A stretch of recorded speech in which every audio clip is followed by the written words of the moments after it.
Bon, alors pour ceux que ça intéresse, j'ai pas réussi à mettre d'image dans les commentaires, donc je vais faire une toute petite vidéo. C'est mon site à moi, mais il y a plein d'autres sites qui référencent ça, hein.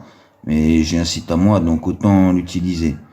Donc c'est la première page. Donc le titre le titre du site c'est https://free-learning.serve.http.com. Donc ensuite, quand vous arrivez sur cette page, voilà, je vais vous zapper pour vous montrer. Accueil, Free Learning. C'est un site qui est hébergé chez moi. Donc ça arrive des fois que quand je travaille dessus, il soit pas disponible parce que c'est encore en cours de développement. Mais pour ceux que ça intéresse, ça donnera cette notion d'idée de ce que je veux faire à propos des rapports. Donc je vais dans la partie cours mécanique. Donc je l'ai là à gauche, ou je l'ai là ici, cours mécanique. Donc mécanique.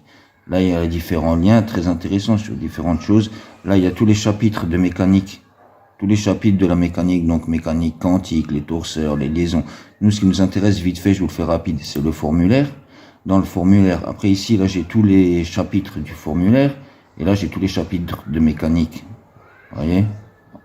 Donc, à droite, j'ai tous les chapitres de la mécanique, là où il y avait le formulaire. Et là, j'ai tous les chapitres du formulaire. Donc, dans le formulaire, je vais chercher transmission de mouvement. Transmission de mouvement. Donc, il va tout de suite m'amener à la transmission de mouvement. Voilà, transmission de mouvement. Donc là, on voit, il y a les rapports. Donc rapport oméga 1 sur oméga 2 égale D2. Donc le rapport inverse des vitesses, des vitesses est égal au rapport des diamètres. Donc oméga 1 sur oméga 2 égale D2 sur D1. Cas des engrenages, oméga 1 sur oméga 2 égale Z2 sur Z1. D égale MZ, pour ceux qui s'y connaissent un peu.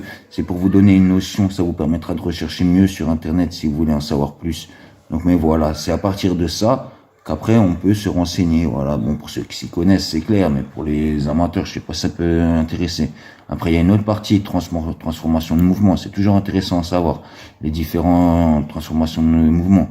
Donc de rotation à rotation alternée, de rotation à translation, bon, chaque fois il y a des liens, hein, il y a des liens pour expliquer. Là je vous la fais rapide, hein. Vous voyez le symbole, le système vis-écrou, c'est ce qu'on appelle donc un vis-écrou, quoi, tout simplement, quoi. Vous voyez, soit on bloque la vis, soit on bloque l'écrou. Enfin, vous voyez, manivelle, bielle manivelle, comme pour un piston cylindre, voilà. Donc j'ai différents exemples. Mais tout ça, on n'en était pas là. Et par contre, il y a un autre truc que j'aimerais bien vous montrer. Par contre, je vais devoir vite me loguer peut-être pour y arriver. C'est une vidéo très intéressante. Je vais vite vous montrer. Parce que ça, c'est quand même à voir une fois dans sa vie, quoi. Donc, je reviens. Déjà, je vais devoir me loguer. Parce que ça, je suis obligé de me loguer pour y avoir accès. Parce qu'il y a des choses qui sont accès sans, comment dire, en étant inscrit et d'autres sans être inscrit.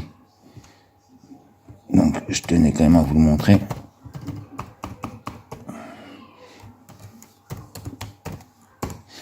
Voilà, bienvenue Christophe Dibold, je suis logué, vous voyez, bienvenue Christophe. Vidéo, j'espère que je vais vous la trouver rapidement. Transformation de mouvement.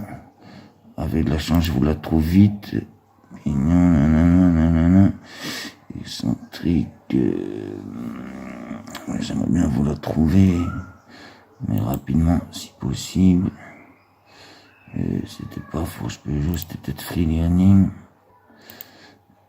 Mustang, bien manuel, hélicoptère. Engrenage, voilà. Regardez ça. Engrenage paradoxaux.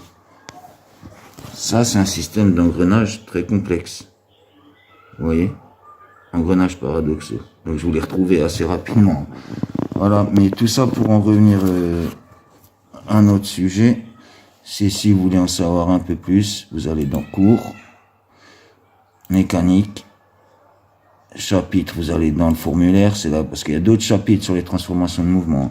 Et vous allez juste dans transformation de mouvement, et à partir de ça, vous aurez les différents trucs. Vous tapez D égale MZ sur Internet. D, c'est le diamètre primitif. C'est le diamètre pas en fond dedans, c'est le diamètre primitif, c'est un peu le diamètre intermédiaire entre le haut dedans et le bas dedans d'un pignon. Et D égale MZ, M c'est le module, ça veut dire à peu près la taille des dents, si vous voulez, c'est pas tout à fait ça module, mais on peut dire que c'est la taille de la dent. l'épaisseur de la dent, et Z, c'est le nombre de dents. Donc D égale MZ, avec cette formule, vous faites tout, et voilà quelques conseils. Donc vous avez tout vu, voilà. À plus pour de prochaines vidéos. Et comme je vous le disais, c'est mon site, donc celui-ci n'est pas toujours disponible quand je travaille dessus, forcément, je le coupe. Voilà, bonne journée à tous, salut.